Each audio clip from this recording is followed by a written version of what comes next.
Court. The next case on calendar, Talk Desk versus Farm, has been submitted on the briefs. The final case on calendar for argument today is Amaya versus Menzies Aviation.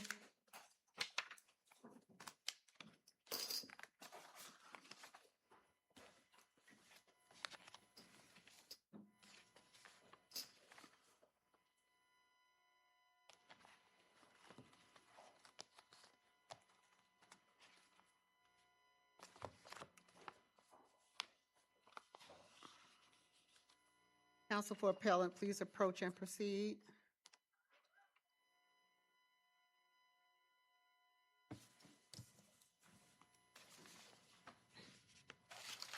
Good morning, Your Honors. Christopher Ward on behalf of appellant and cross-respondent Menzies Aviation. My hope is to have about 5 minutes for rebuttal. We'll see how that goes. Watch your time, counsel. Very good, Your Honor. Thank you. Your Honors, I appreciate that there are multiple claimed errors by the district court that have been framed up by this cross appeal.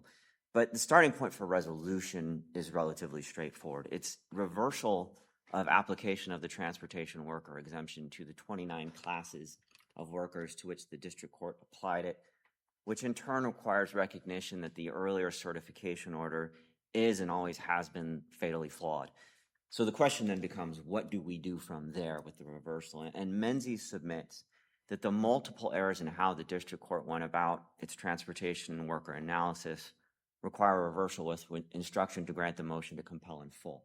Would you start at a step that precedes that, and that is the question of waiver of the motion to compel, where it was not brought for 28 months after the case was filed, and the other grounds that are available for waiver? Very happy to, Your Honor. So there are a lot of circumstances at play here for why waiver is not, and the district court properly found there was no waiver here. And the first is simply what's been going on in the last 4 years. So Viking River and Saxon both come down in June of 2022. This case and the Lopez case, well, the Lopez case was filed right before that, but this case is filed right after that. And there's been a lot of transportation worker litigation as Saxon has now created this two-part test. What does that have to do with whether or not you move to compel arbitration? And that's where the Lopez case comes in, Your Honor, which you wrote the opinion on. Yes. So, and depending on how this court resolved Lopez, it was going to have substantial ramifications on my client's business, right? Because if the court reversed the district court and found fuelers were not transportation workers, that would have dramatically affected the scope of this potential class. If this court took a different approach and applied Saxon expansively, that would dramatically affect how arbitration would affect this case. And you really didn't seem to take a qualified view about this. I mean, you started from the beginning saying to the other side, look at all these ADR. I mean, you just started from the beginning. What we said to the other side was, we have this ADR agreement. We believe the plaintiff is a transportation worker. They declined. They added a ramp agent to the class as a named plaintiff. The Saxon case is a ramp agent case. So at that point, the question wasn't whether this entire class was defective. It was what was going to be the scope of it. And our assertion throughout was, rather than burden the district court with how to apply arbitration when the very issue is before this court that's going to give it controlling precedent and give it guidance, it makes more sense for the district court to have the opportunity to assess how to apply it across 70-plus classes of workers with controlling guidance from this circuit. Did you tell the district court this? We certainly did, Your Honor. We Where? raised it as an Where in the record? We raised it as an affirmative defense. We raised it in our 26. No. Let me be more specific. Did you tell the district court that you intend to file a motion to compel arbitration, but you were waiting on the Lopez decision to come down before doing so? My memory, Your Honor, is that in our opposition to the plaintiff's motion for class certification, we specifically said that the scope of arbitration in this case is uncertain because it is currently on appeal before the. What did that have to do with Lopez? And we identified the Lopez case in our opposition as this is where it's on appeal, right? But we did argue in our certification opposition, and I think this is the other. Why file a motion for partial summary judgment on a merits issue for resolution by the court?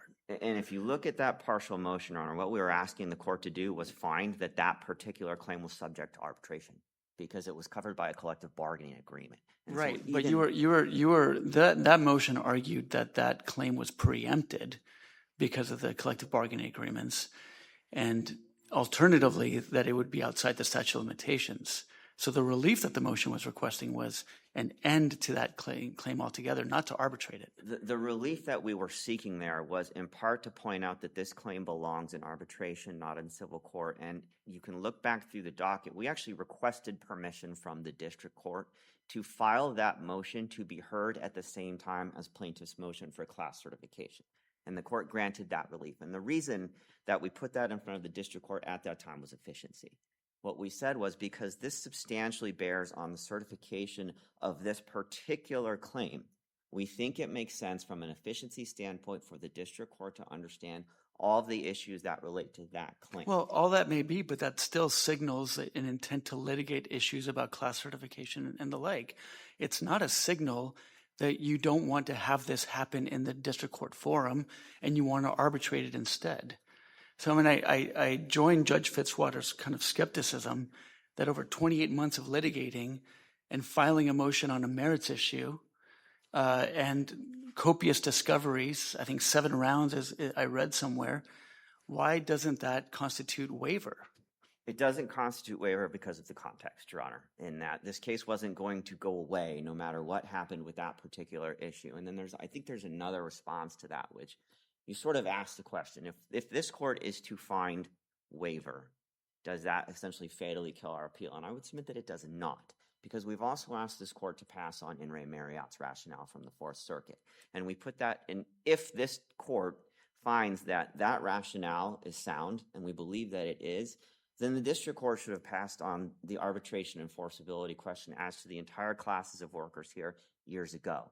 And we asked the district court to do that. That was the basis in primary part for our opposition to certification, which is no matter how Lopez comes down, one way or another, with a 70-plus classes of workers defined or scope of definition submitted for certification, the issue of arbitration is not going away here.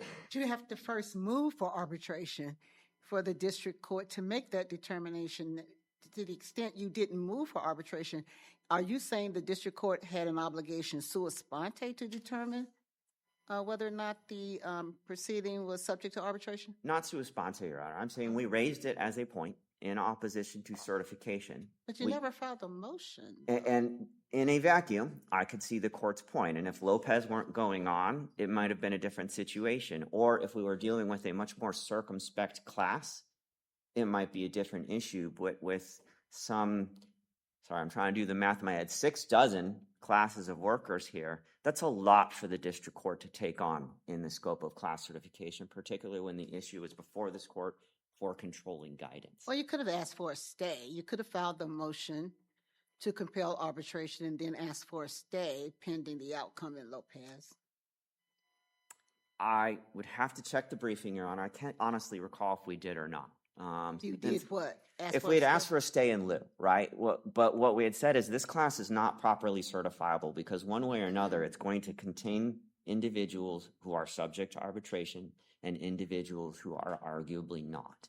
And that is a predominance question, and the district court used that for typicality. That's part of litigation. That's the difficulty we're having here, is that you're litigating those issues instead of moving for arbitration of those issues. And I think that's where In re Marriott's rationale makes incredible practical sense and gives lower courts efficiency, right? Because what In re Marriott stands for is when arbitration is an issue that is going to affect the certifiability of a proposed class, that is something a district court should address in the first instance because it avoids all these issues, right? You don't have a waiver question anymore because it becomes much more easy to understand is there a waiver. A defendant who believes arbitration precludes certification would therefore have an obligation to say to a district court early on, hey, this is a pre-certification issue.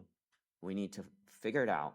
It makes it easier for the plaintiff to understand what should or should not be included in the proposed motion for class certification. It's consistent with the sister circuit. To my knowledge, no other circuit has either rejected or followed the In re Marriott rationale, but other district courts have cited it with approval. And ultimately what it would do is avoid all this argument we're having right now, because it becomes much more clear whether you waive this or what you don't, and how a district court should go about assessing how arbitration and how certification can be resolved when they certainly affect each other. Can I ask, I wanted to go back to your argument that Lopez, you were waiting for Lopez to clarify the scope of arbitration. As I understand it, Lopez affected one group of workers and there were 65. So walk me through why you thought Lopez would have such an impact that you would want to wait this long for that one group.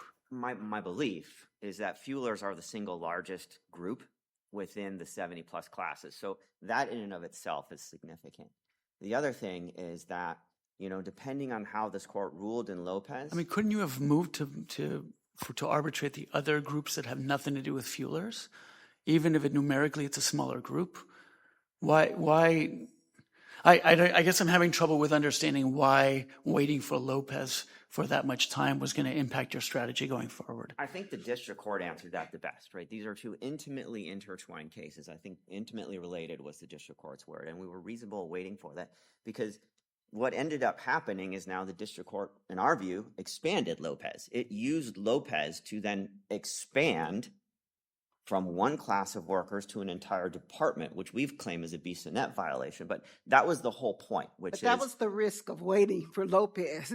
That's the risk that you took in waiting for Lopez. So now you have the district court using Lopez to, in your view, impermissibly expand it. So all the more reason that you should have moved for arbitration instead of waiting, because you never know what the opinion is going to say. It's a fair point, Your Honor. I can see that. And we took the risk, and it didn't go the way we wanted it, and here we are. And that's the problem, is that it gives the appearance that you were waiting to see what happened with the litigation before moving to arbitrate. And that's something that is not looked at very benignly. Respectfully, I disagree, Your Honor. The appearance that at least we were intending to give was litigation efficiency for all, including the district court, including my client, including the plaintiffs, because these were legal questions in a highly evolving space. This transportation worker exception has been on the books for a century.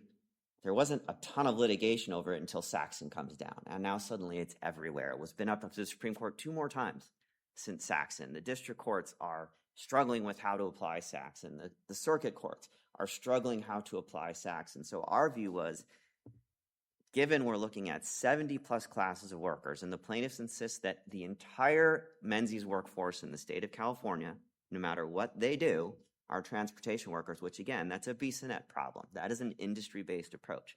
But that was their contention, is 6 dozen classes of workers are transportation workers merely because of who they work for. This court had yet, since Saxon, issued no precedent in how it was applied. I think it was reasonable, and the district court certainly thought it was reasonable to say, okay, given where the law is at and where it's evolving and where it's going right now, it's reasonable to wait for a controlling precedent from this court to assess how that's going to apply across 70 plus classes of workers. And, this is different from the Hill case, where they juxtapose the 2002 agreement against the 2012 agreement. And what the Hill defendant did with the 2012 agreement is more or less exactly what Menzies did, except they never moved to compel arbitration on the 2012 agreement in Hill, and there was no waiver there. I think If we disagree with the district court that this was a reasonable way of proceeding, do you lose? I think I would ask the court at that point to consider whether In re Marriott should become the law of this circuit as well, because if this court finds that to be rational approach to this stuff, then no, we don't, Your Honor. Okay, if we decline to follow the Fourth Circuit and we determine that the district court's decision was not reasonable in saying that you did not waive, do you lose? I have to concede the point, Your Honor. We would. That all said, the other thing that I would point out is that the Armstrong case, also coming out, I want to say right about the same time as the Hill case, and that's what, 59 4th 1011, is very similar to this one. And Armstrong's rationale for finding no waiver there was very much tied to this area of law is evolving. And it's reasonable. What was the time frame there? What was the time frame that the arbitration was not pursued? How long was it? I think it was longer than this case, Your Honor. I want to say this case was filed in August of 2022. We moved to compel arbitration at the very end of December 2024. So just over 2 years. I want to say Armstrong was a longer period than that. And in between when Lopez came down and we moved to compel arbitration, plaintiffs have made much about the 5.5 months that went on there. What they haven't pointed out is that we immediately... Actually, I think in Armstrong, it was a 10-month gap between the filing of the complaint in October of 2017 and the motion to compel arbitration in August of 2018. That could be correct. I don't remember. I know I in mean, Hill it was quite longer. He said it was longer. In Hill, it certainly is. And I Hill is, I was going to ask it. I think the trouble is when you're in the 2-year range, you know, Van Ness, and it's just very hard to, you know, get out of that hole you're in of saying that you're not expeditiously trying to get to arbitration. And in a what I would call normal litigation, Your Honors, where you don't have that exact defendant's industry being scrutinized based on new Supreme Court precedent, I would agree with you. But this is that important exception here, is that this is my own client, the exact same defendant before this case and in front, before the circuit and before the district court on the identical legal issue. And, you know, I understand the appearance. Our goal was very much efficiency. We didn't want to be back and forth and back and forth and back and forth. We wanted the district court to have the benefit of controlling precedent. All right, counsel, we understand your argument. Thank you. Thank you.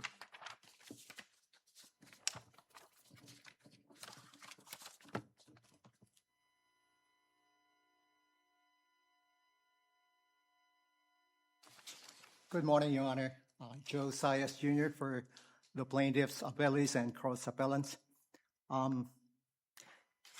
me start by saying the federal policy on arbitration is to treat arbitration as an ordinary contract. No special rules favoring arbitration.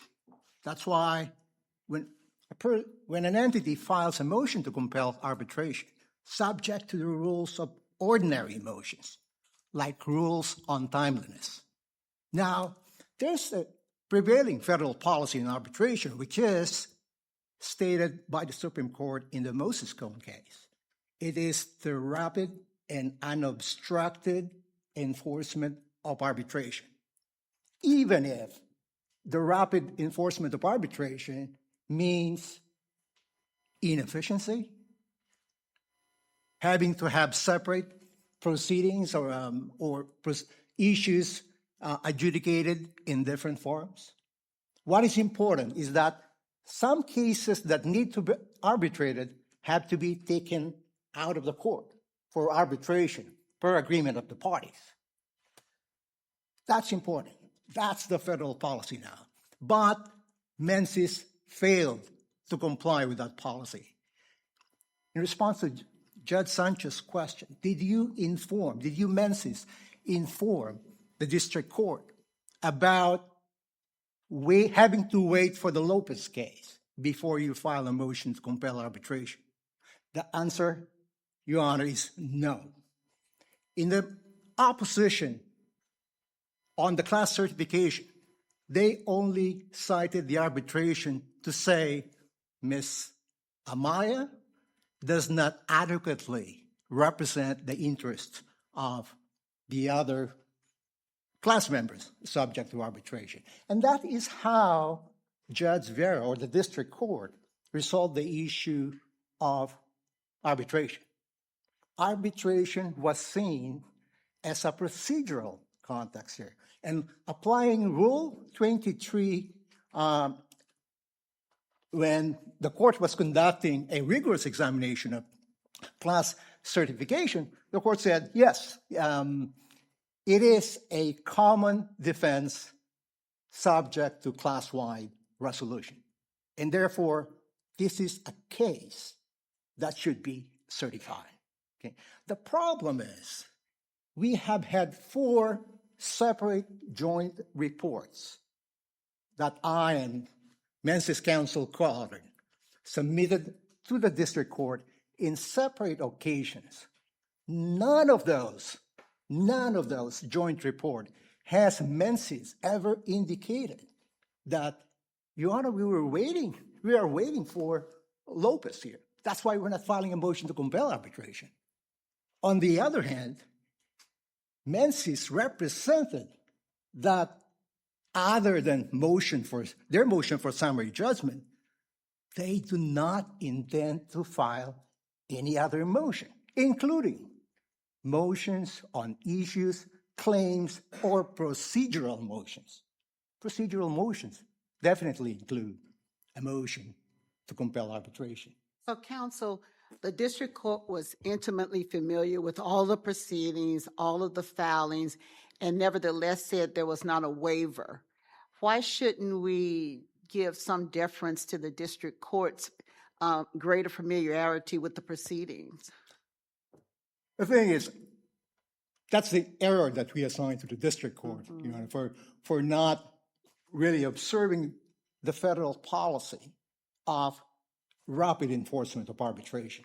Because the Supreme Court acknowledges that even if you enforce the arbitration agreement, there may be some inefficiency that may fall. But the district court relied and believed, rather incorrectly, the argument that Menzies did not do this because of efficiency reasons. And Your Honor, waiting for a favorable development in law does not justify delaying a motion to compel arbitration.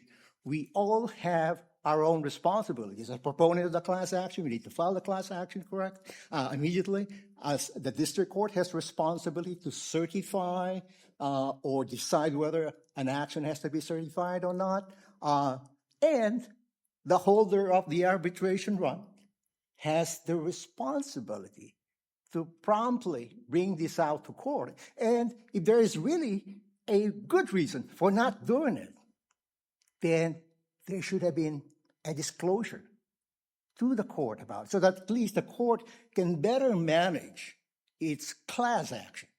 The problem is they only have this disclosure of allegedly waiting for the Lopez outcome when they were confronted with a motion for summary judgment from the plaintiff's side saying, Counsel, would another answer to Judge Rollinson's question be that we don't owe deference to the district court because the standard of review is de novo? Okay. If it's de novo, there's no deference owed at all. Yes. Well, I understand it's de novo, but the district court, we often recognize that the district court, even though it's not officially deference, we recognize that the district court was in a better position to gauge the pleadings and the filings and everything, the context of everything that went on. And I didn't mean deference in the sense of the standard of review. I meant deference in the sense that the district court was familiar with the context of everything that went on. Thank you, Your Honor. It's basically, there's no disagreement as far as the facts are concerned. Okay. The pleadings, we can all see them.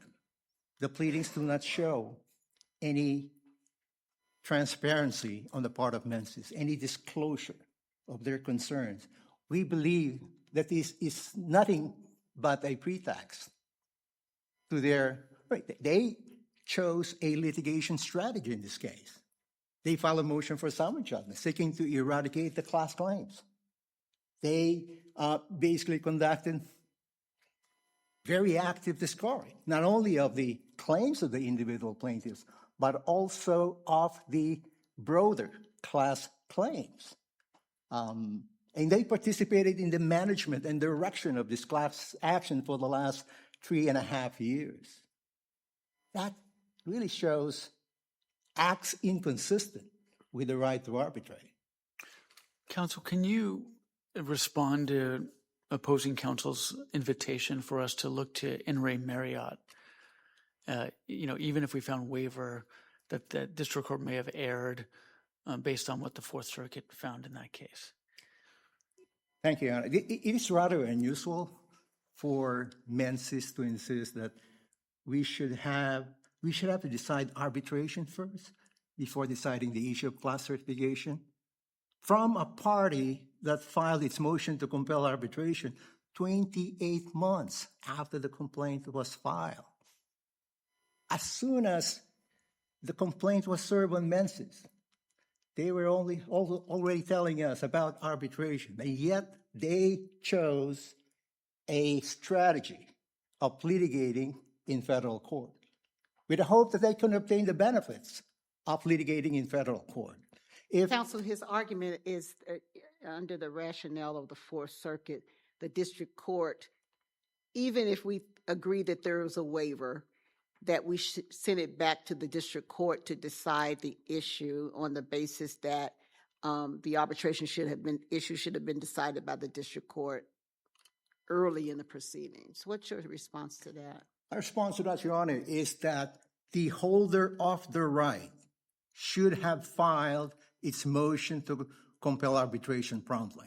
According to the Supreme Court in Morgan versus Sundance, in analyzing waiver, you look at the holder of the right, not anybody else, but the holder of that right.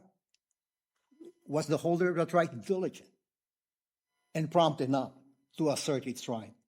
And I submit to you, waiting for 28 months, hoping that a favorable law will come in, is not diligence on the part of Menzies. So it's your position that we should not grapple with the Fourth Circuit decision and try to decide whether or not it's persuasive for us to send it back to the district court to decide the arbitrability issue, the arbitration issue?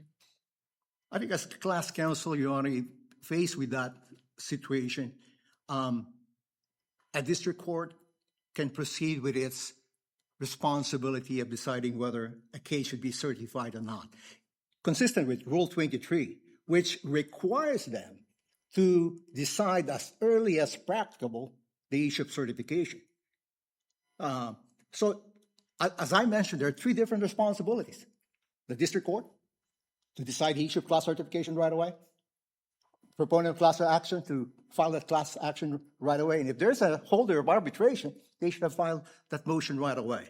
The thing is, even if you have a class certification, the district court can still determine who are the qualified members of the class. In other words, even with a class certified, there can be a refinement of the class, there can be a reduction of the class. If the court feels that some of these cases have to be arbitrated, some of these job classifications have to be sent to arbitration, the district court can still issue orders in accordance with Rule 23D and C, either to amend or modify the class definition or issue orders to govern future proceedings. Counsel, I want to move to a different topic. Yeah. Do you think we should revisit the class certification issue on this appeal? Your Honor, I don't think the court has pendant jurisdiction over the issue of class certification. You don't think it's properly before us? It's not properly before this court, Your Honor, simply because we are looking at Rule 23, a procedural framework for class action. And we're looking at the requirements of the Federal Arbitration Act, Section 1, two separate, different laws. Okay. One is not inextricably linked to the other. You can analyze the application of Section 1 exemption without having to look at certification. Similarly, you can look at class certification without looking at FAA Section 1.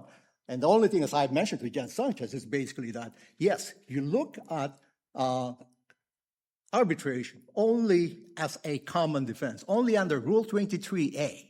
But because of different requirements and those rules, those two separate rules, they cannot be inextricably intertwined. And I guess If we, go ahead, Judge. I was just going to say, if we reverse and hold that the motion to compel was waived, what is the status of this case going forward? Okay. Is it a certified class as to the classifications that the district court ruled? Is that where the case goes from there? Yes, Your Honor. Currently, the case is stayed pending the resolution of this appeal. So it will go back as a certified class. Okay. And and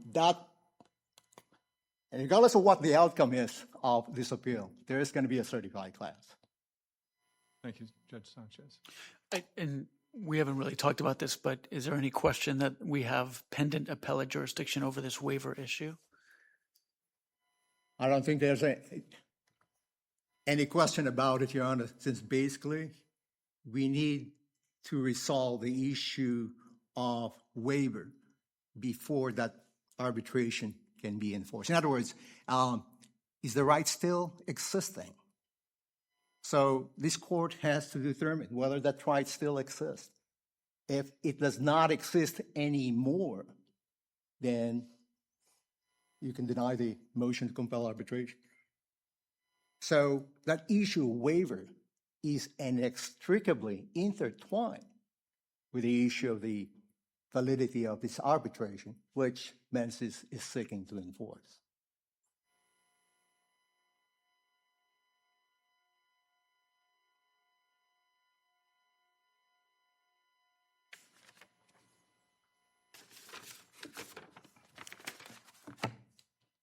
By the way, talking about the stay, Menzies here requested a stay because of the pendency of this appeal.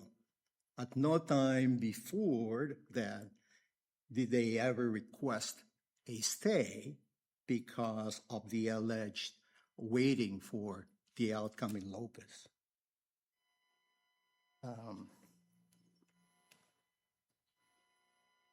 And there was also a question with respect to how Lopez still would, or a question of whether it's reasonable to wait for Lopez, which is an issue involving one job classification, which is fuelers. And even with Lopez, you can see that Menzies still refuses to acknowledge Lopez in a way. There's still that disagreement that they have with Lopez, as I mentioned in the brief. Your opposing counsel seems to suggest that the one classification at issue is not a problem because it was dealing with fuelers, which is by far the largest class of employees. Would you respond to that? Oh, sure. I believe based on the records that they produced, the ramp agents, the class under Saxon, the Saxon versus Southwestern Airlines, still the largest class. But fuelers are still significant in number. But fuelers' responsibilities are very different from people in the other departments, like the ramp agents. So as you can see, they're different job descriptions. So a decision on one job classification is not worth waiting to see if it applies to 65 other job classifications. You know, we got a complex machinery of moving and transporting persons and goods. Different workers perform different functions, all with the objective of moving or transporting people. The world has become complex in a way. So,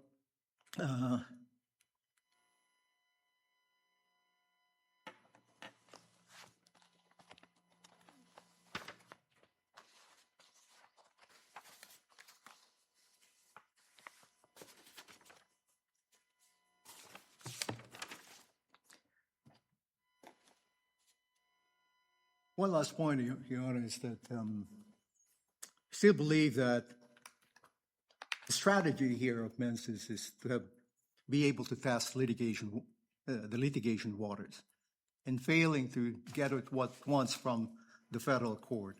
It now wants to move adjudication to a different form. We believe that's gamesmanship of the first order, which should be countenanced by, we should not be countenanced by this court.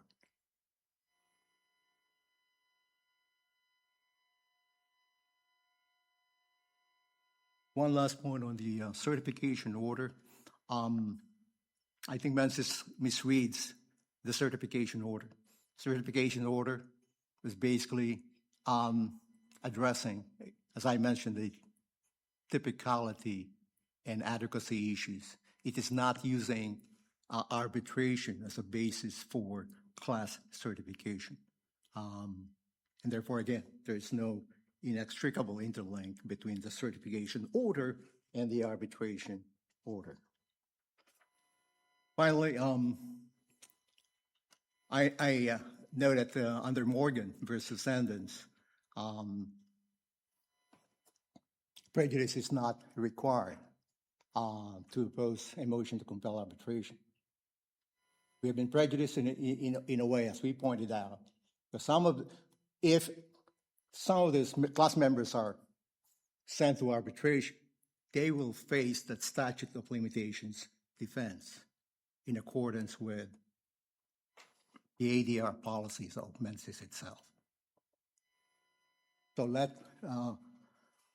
I urge this court not to allow this prejudice to thousands of class members in this case. All right, thank you, counsel. Let's have a minute for rebuttal. Oh, did he have 4 minutes? Oh, okay. I was trying to cheat you out of your time. Sorry. I appreciate it, Your Honor. Thank you. I also appreciate, Your Honor, raising the issue of the district court's familiarity with the proceedings. I think that's important, even on a de novo review standard. And, you know, I don't want to get into the weeds. I take some umbrage with the characterization of what we informed the district court and why. We certainly made it very clear to the district court that this was an issue repeatedly. It was a strategy.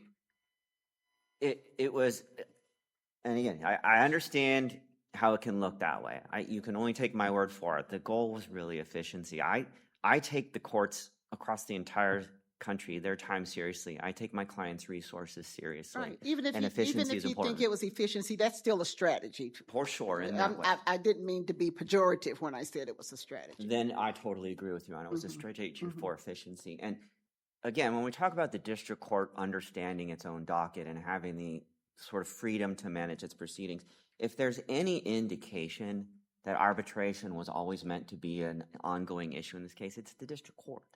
It preserved it as a basis for class certification. It said that Amaya and Silva are well situated to defend the interests as to those individuals who do not clearly fall within Saxon. So it certified the class in this case, understanding that arbitration would be an ongoing issue. And again, I understand all of the arguments from the outside looking in, but if you look at the Hill case, if you look at the Armstrong case, that is very similar to what happened here. And the district court decided that that was reasonable because the two cases were intimately related. And so if the issue is not waived, then we come to the district court Saxon analysis.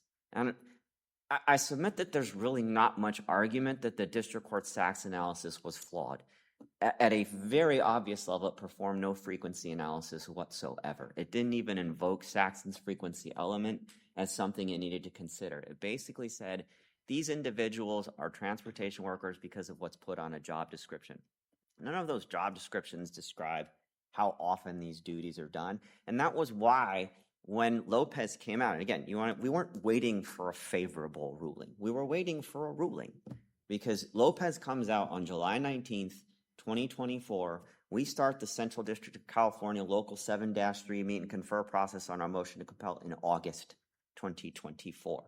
We weren't waiting and hoping. We were waiting to see so we could make the most efficient presentation of the district court based on whatever the law of the circuit was going to be. But you took issue with Lopez. I continue to have, as a zealous advocate from my client, a different view than what this court reached, but we accept it. That is the law now. And until and unless somebody tells us otherwise, we will respect it, even though we respectfully disagree with it. That's just fine. That's my job. But we go back to the Saxon analysis, and if this court reaches that, there's no frequency analysis.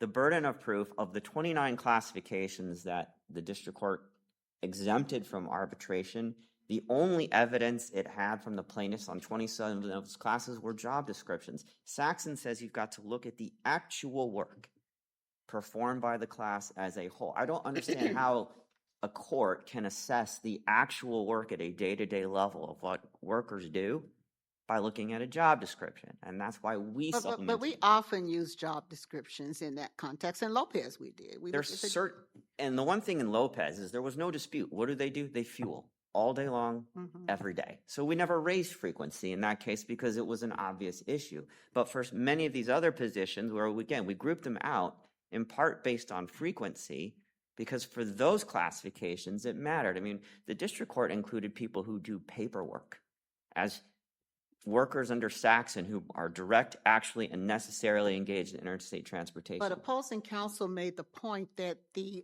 classes can be massaged.